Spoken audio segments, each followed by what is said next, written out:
In today's video, I'm going to show you exactly how to disable hardware acceleration in VLC Media Player. This is a really useful fix if you're dealing with video lag, screen flickering, playback stuttering, audio sync issues, or even crashes while playing certain video files. Hardware acceleration is meant to improve performance by using your GPU, but on some systems, especially with outdated drivers or specific codecs, it can actually cause more problems than it solves. So if VLC isn't behaving the way it should, this quick change can make a huge difference. Before we jump into the steps, make sure to hit that like button if you find this helpful, and subscribe to the channel for more easy software tutorials just like this. Alright, let's get started. First, go ahead and open VLC Media Player on your computer. This works on Windows, macOS, and Linux, and the menu layout is very similar across all platforms. Once VLC is open, look at the top menu bar.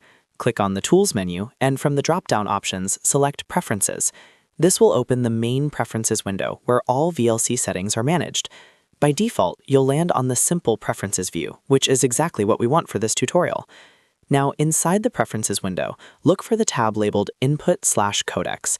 Go ahead and click on that. This section controls how VLC handles video and audio decoding, including whether it uses your computer's hardware to assist with playback.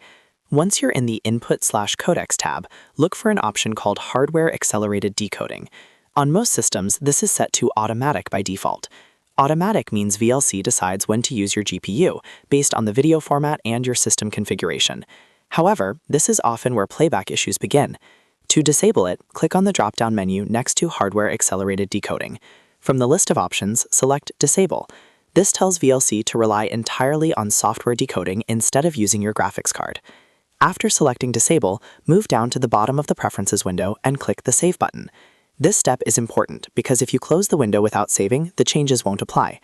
Once you've saved the settings, go ahead and close VLC Media Player completely. For the change to take effect properly, you need to restart the application.